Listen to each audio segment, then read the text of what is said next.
Hi everyone, my name is Debbie Kerouac and this is a recording of the presentation that I gave at our chapter meeting last night when we did not have the capability of recording.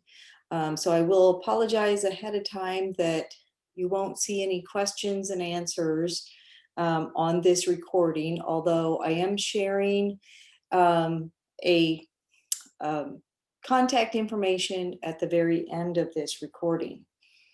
So I hope you enjoy it. I created this presentation as a way to kind of introduce the public to plant families of the hill country in a way that should be usable to just about anyone.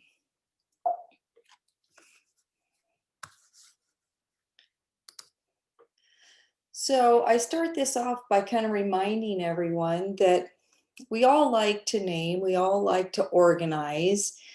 For the most part, we tend to organize in the fashion of, is this a perennial or annual? Is this a shade lover or sun lover? Is this a herb or a shrub or a tree? So we're all doing organizing of a fashion.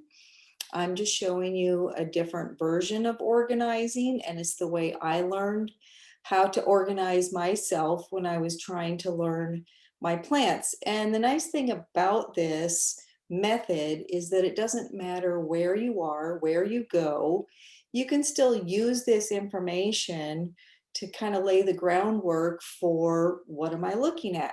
How do I make sense of what I'm seeing? So what you're seeing in front of you here is just a representation of all the different kinds of plants that exist on this planet. So it's a basic breakdown of the whole plant kingdom. I'm only showing you this so I can show you where we are in the hierarchy, what I'm using as my framework, which is the family level. So for a scientific name, you all probably know that we use the genus and the species, but just above that in our hierarchy is the family name. And for the plant kingdom, it just seems that this is a very logical place to start, where there are a handful of very distinguishing characteristics for that family that you can use, that you can hopefully easily remember to get yourself started when you're trying to figure out what it is you might be looking at. Especially if you're a user of books like this. These are a couple of my favorite books. I really like the Enquist book. But the problem with using a book like this is that if you truly don't know what you have in your hand, then you're left with starting at page 1 and slowly flipping through the book to figure out exactly what it is you're looking at. Now, the Wildflowers of Texas book is divided up by colors, but sometimes that's of more use than other times. So again, knowing a little bit of information about your plant families can just be a good starting point for figuring out what it is you're looking at. And I always have to make this little plug for the use of scientific names. We all know that there's problems with common names. Are we all going to use them? Of course we are, especially when we're chatting with the public, chatting with each other. We tend to use common names. But what we've discovered is one of the major problems with common names is that they came from so many different origins. And a lot of those were the original pioneers, settlers, just the public, and they're typically based on a characteristic, an appearance, and it may have nothing to do with how that particular plant may be related to another plant.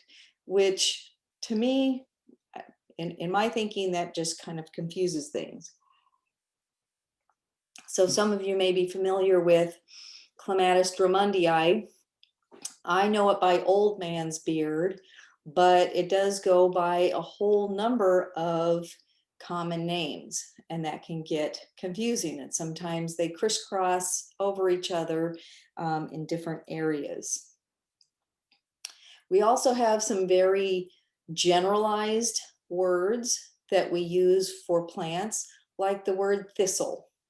Now, for the most part, thistles do exist in the family that the Texas thistle belongs to, which is the composites or asters. But we have a tendency to use the word thistle for anything that is prickly, and that can be problematic. So you may be familiar with Russian thistle, which also is known as tumbleweed, and that's in a completely different family called the Cecilpanoids. And then this Oringo does have a common name that is a false thistle kind of name, and also can cause confusion because Oringo belongs in the Parsley family. So again, a lot of confusion going on there. This one is one that really tripped me up when I was first learning my plants of the hill country. So we have this common word sage. And again, for the most part, the term sage refers to the various salvias, which are in the mint family. But there are some outliers. This one just really tripped me up for a while. People call it cenizo, they call it purple sage. But the more I looked at the flower and the things that I know about some common families, it just didn't fit with the rest of the sages. And as I dug a little deeper, looked at it a little more closely, I realized, no, this is actually a snapdragon. This is not a mint at all. So again, a little bit of cross confusion here with appearance being used as a naming tool. So that's why I do oftentimes refer back to my scientific names for something that everybody's going to understand. There are some conventions when it comes to family names. So if you want a way to know how to recognize, am I looking at a family name? Previously,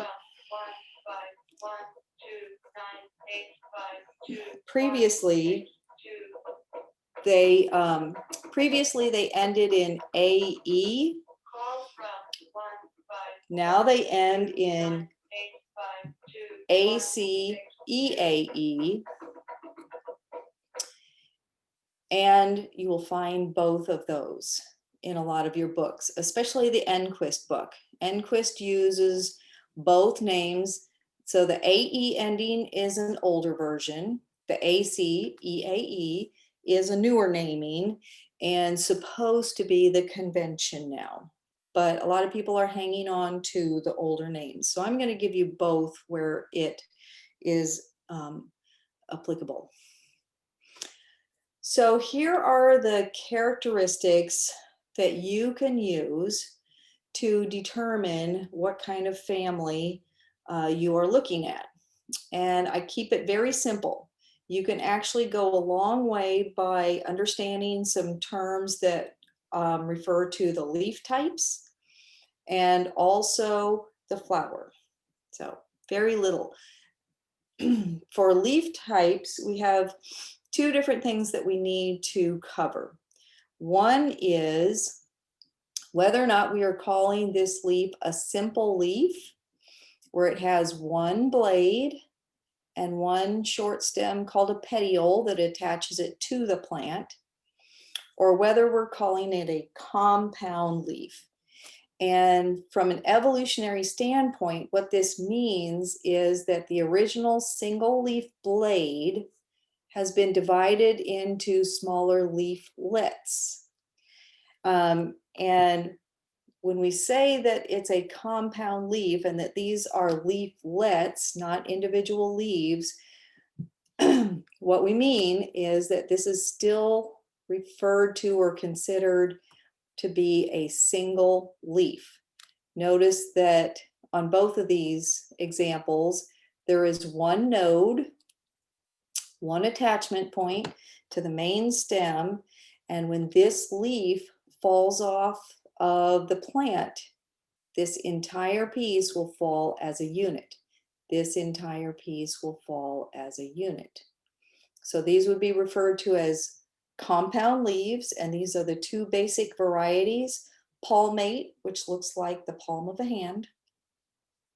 All the leaflets come from the very end in a fan shape. And pinnate is the other version where the leaflets are typically alternate, like opposite like this, up the length of this rachis piece with one leaflet at the tip. And again, it would fall as a single unit. And then this is referred to as a simple leaf. So that's one of the terms that comes up very frequently in distinguishing characteristics of plant families. Leaf arrangement on the whole plant is another basic term.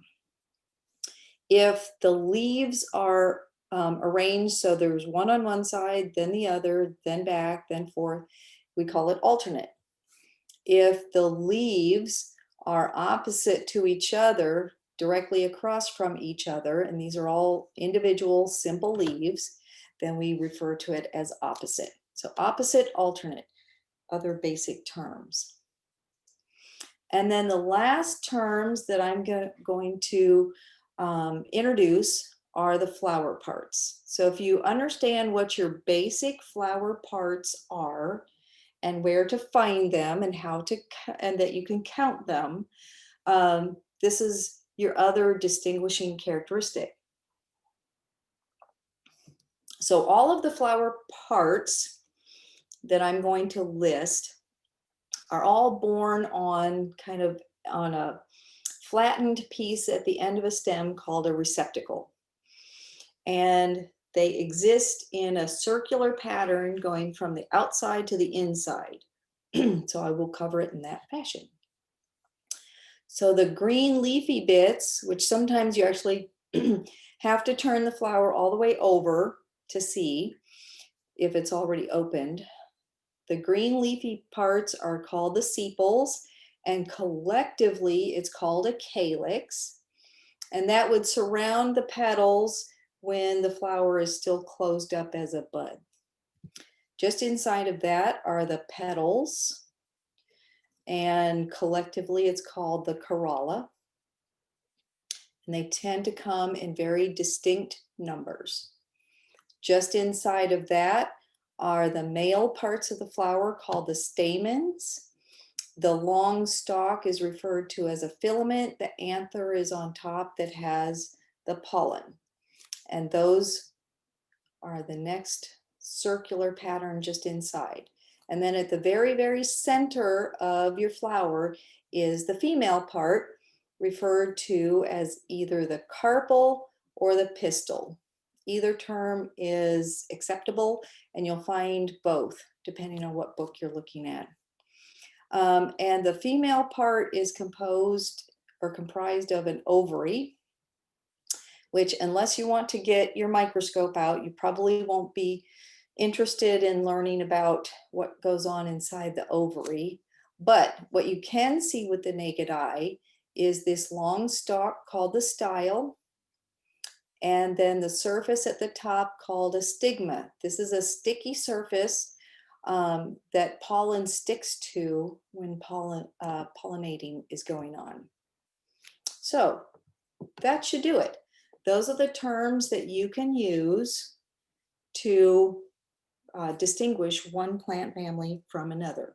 So I'm going to jump right in, and I have 10 families that I'm going to cover. So take your time with this. If you learn a couple at a time, it will serve you well. These characteristics don't change over time. So what I've done here is I've given the newer name, the ACEAE version, and the old name if we're still using it. So the grass family, so there's always a common name associated with each common or with each scientific name as well. The Poaceae or Gramineae are known as the grasses, and most everybody is pretty familiar with grasses, and they're very, very unique. So I thought I would start with them. The blade of the leaf is very flat. You often cannot discern a very prominent rib in the middle, a vein that sticks up. There are usually lots of parallel veins on a grass leaf blade. And typically, if you follow that leaf blade down to the stem, you'll find that it clasps itself around the stem. We call that a sheath. If you really want to learn your grasses and start looking into the flowers, you should notice that the flowers look like no other flowers. And in fact, if you really are interested in learning grasses, well, you still have the typical male and female parts. So you've got the male filaments and anthers, the stamen, and you've got the female. You can still see the style and the stigma, but otherwise, the flower parts are extremely unique and very modified and different. So here's a nice typical hill country grass, a nice love grass. And you can kind of see that the leaves are clasping around the stem near the bottom, and your usual flower and seed look for a grass. Just as kind of a side note, sedges and rushes are completely different families. So this information just pertains to what we call the grasses. This is another one that's highly unique, and once you recognize the typical characteristic, it's pretty easy to see wherever you go. So this is the sunflower family. We have a newer name called the Asteraceae and an older name called Compositae. And this is one where I can see where both are being retained because they both make some sense to me. They're mostly herbaceous plants. The leaves are typically alternate if you're looking at leaves, but it's usually the flower that is the best distinguishing characteristic for an aster or a composite. So the interesting thing about these flowers is that what appears to be petals all around the outside are actually each individual flowers. If you pluck one of these ray flowers out, you will actually see little sexual structures stuck to the tip down there. In the center here are also separate flowers. So each one of these little pieces here is called a disc flower, and it also is a completely fully formed flower with all its sexual parts. So if you start pulling out petals to a flower and they actually look like they have sexual structures on them, then you're probably looking at an aster. So this is why I think the word compositae is still a useful name, because it truly is a composite flower. Now, the thing about the Asteraceae is that there's a lot of diversity in those flowers. You can see for the most part, though, they will have both ray flowers and disc flowers. Not every time, though. There are some of your asters that only have ray flowers, only have disc flowers.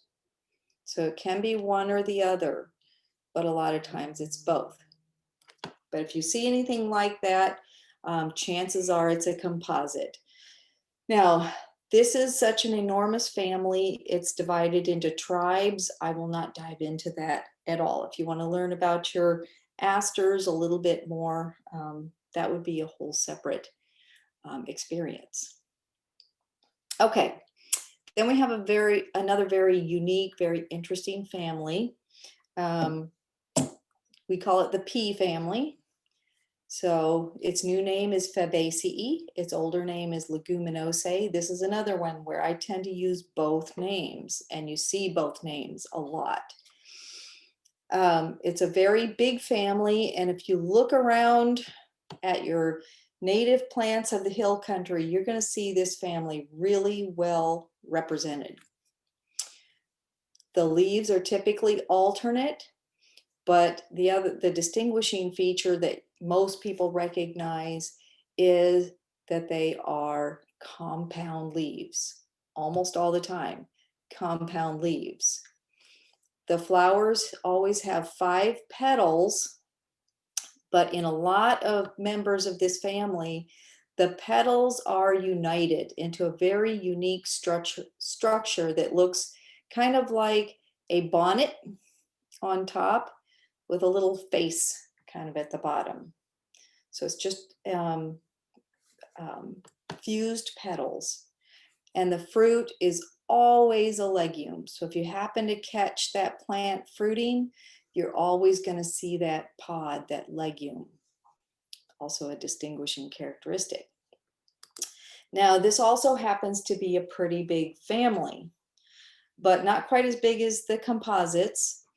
It is divided into 3 subfamilies because there are 3 very distinctly different looking types of flowers. So the one that most people are familiar with, like your good old bluebonnet, that has that very distinctive bonnet kind of looking flower, is the largest of the subfamilies. We call it the papilionoid legumes.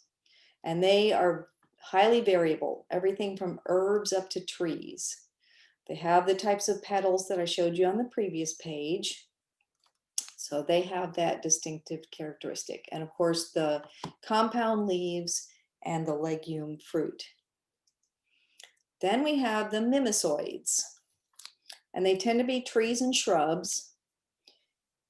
And most people are familiar with this mimosa type of flower. What you are looking at here when you're looking at this flower is not the petals. The petals are tiny, very reduced. You probably would never notice them. What you are looking at here is lots and lots of stamen that radiate out and look like a puffball.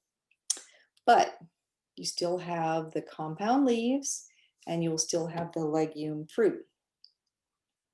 And then the last one is called the Cecilpanoids, and they have the most regular looking flower of any of them, but there's not as many of them. And they also tend to be trees and shrubs like the mimosas, but notice they have nice big showy flowers, separate petals, but it's 5. It's always 5 petals. Stamens are usually 10 if you want to count stamens, but the large showy flowers, the composite or the compound leaves, and the legume should be your dead giveaway. There's a couple of our common members around here. Okay, next family is the mints. We call them the Lamiaceae or the Labiate. And again, pretty well represented around here. I tried to pick some that you would see a lot of. One of their key features is that they're aromatic. So if you crush the leaves of a mint, you're going to smell something very aromatic.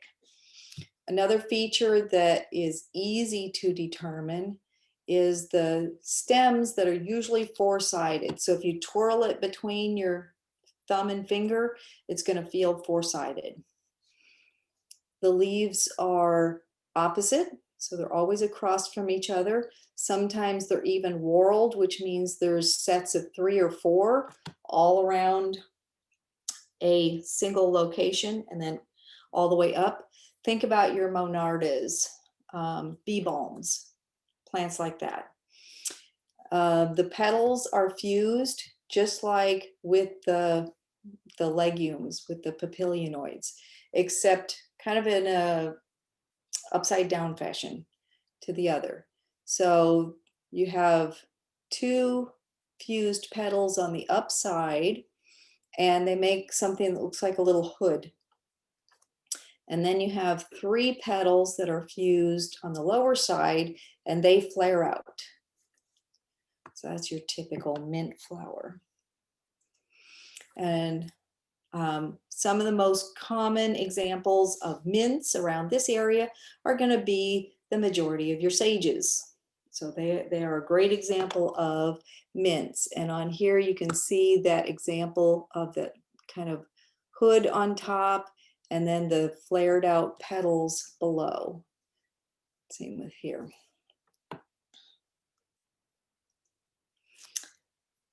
Okay. This family, the mallows, only has one name. It's always been Malvaceae. So it's the version that was standardized too. Usually herbs and shrubs. A couple of their features that always stand out to me, that I always look for. One is that they're covered in hairs. Now, if you happen to have a loupe or a magnifying glass with you, and you look very closely at the hairs, you may notice that they're stellate. They look like little stars. But if you just feel the leaves, they feel very fuzzy. Almost all the time, they feel fuzzy. The leaves are alternate on the mallows. And they tend to have this lobe feature on them that looks palmate, looks like a hand, where the lobes look like this and also the veins go out into each individual lobe.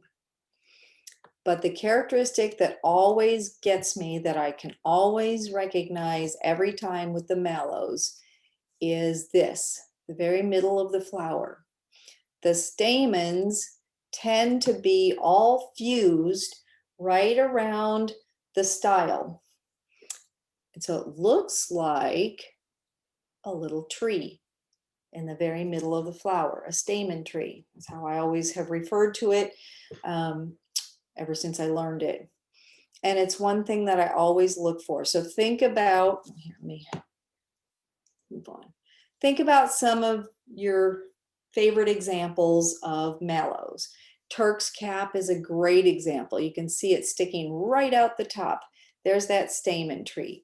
If you happen to have rock roses, go look at those, or any version of a hibiscus. It's always got that stamen tree in the middle and fuzzy leaves. To me, those are the easiest characters. Vervaceae I picked because it's just a favorite of mine. We see a fair bit of it around here. We call it the Vervain family, and it's only ever had the one name. Quite a bit of variability in this kind of plant. And notice the leaves can be opposite or whorled, so it's not the best distinguishing characteristic. In fact, sometimes this can trick you and make you think that you're looking at a mint. Here's how I know I'm not looking at a mint. First of all, the leaves do tend to be divided like this, but not always. But this feature you will always see. So when you look at the flower, you're going to see a tubular kind of flower with the petals flaring out up at the top, and it's always 5. So they look like a little star. So when you look down at this plant, you see a tubular flower with the little star of petals flaring out at the very top. So here's a couple of our common examples. Here's our nice Prairie Vervain or Prairie Verbena. Has that star-shaped look when you look down at it, right? This is one of our Vervains, very beautiful. Smaller flowers, but you peek in and you should be able to see the star shape. And then if you get really close to your frog fruit, you can see it's exactly the same. So that is a feature that I rely on most of the time. Okay, Asteraceae, again, only one name. We call them the evening primroses. And they're typically herbaceous plants. Again, the leaves can be opposite or alternate. So they are always simple, but not necessarily the best feature. Always going to see 4 or 5 petals. But to me, here's the feature that I always look for. I'm looking inside the flower at the stigma. And it's not just a little knob up at the top of the style. It tends to be branched or in very distinctive lobes. So let me show you a couple examples of evening primrose. I had a real hard time finding pictures that showed me this well, but here's what I'm looking for when I'm thinking this might be a Asteraceae or a primrose. Notice they have very delicate looking petals. That seems to hold true, whether you count them or not. Very delicate looking petals, although you know it's a very hardy plant. And then if you look inside at the style and stigma, here's a great example, Argara. See that little stigma sticking out, and you can see how it's branched. So it's usually a very long style. You can see it sticking way up high, and then the stigma branches out or lobes in a very distinctive look. Okay, Ranunculaceae.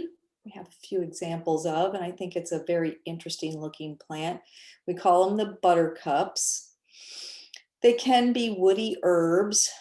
The leaves are usually alternate, but a feature that you might recognize quite readily is that they are typically palmately compound. So here's a good example of a compound leaf, palmate, in that all the leaflets come out from the end. Lots and lots of stamens in this kind of flower. And we have a couple looks that are distinctive around here. So here's your typical columbine look for a Ranunculaceae. And the columbine look, you can see there's the numerous stamen. That feature holds true. And this has those nectaries that you can find but don't always find on your buttercups. So they're very modified petals. And then here's your windflower type of look, where they're all separate petals, but again, you should see the palmately compound leaves and also the lots and lots of stamen. But 2 basic looks for our Ranunculaceae. Here's one that still uses 2 names. We call it the Parsley family. Its new name is Apiaceae. Its older name is Umbelliferae. And again, this is one where I have a tendency to use the older version of the name because it describes the flower type, which I will explain in just a minute. So they tend to be herbs. They are often aromatic. They have very stout and furrowed stems. The leaves are typically alternate and compound. You may see them sheathe at the base, so they tend to look like they're clasping right around the base of the stem. The flowers have 5 petals, but they're very, very tiny flowers. To me, what is very distinctive about an Umbelliferae or a Parsley is this arrangement of the flowers. We call this type of flower head an umbel. So it's a whole lot of flowers all at the top of the stem in a very flattened kind of arrangement, like this. So here's our favorite hedge parsley or beggar's ticks. Okay, it's a smaller head, but it is still an umbel. All the flowers are at the end of this stem, and they form this kind of flat head. And there's your compound leaves. Here's a bigger version of a parsley. Again, the very distinctive umbel style of flower head. Okay, so the flowers themselves are kind of small, but the flower head is what really kind of leaps out at you. And here's my last one. So I wanted to throw something in that we see a fair bit of, but they're kind of unusual. The common name for this family is the spurge. It's known as the Euphorbiaceae, and a lot of variability, herbs, shrubs, trees. What you're usually going to find with the euphorbs is that they have a milky latex. So if you break the stem, you'll see a milky latex. Usually alternate leaves, although this one doesn't show that really that way. What is very, very distinctive about the euphorbs, you may not notice that the flowers are unisexual. What you will probably notice is that they're highly reduced. So here's a couple examples of euphorbs around here. Oh, I forgot to put names on them. This is our Queen's Delight, and a very reduced flower, even more so with our lovely Snow on the Mountain.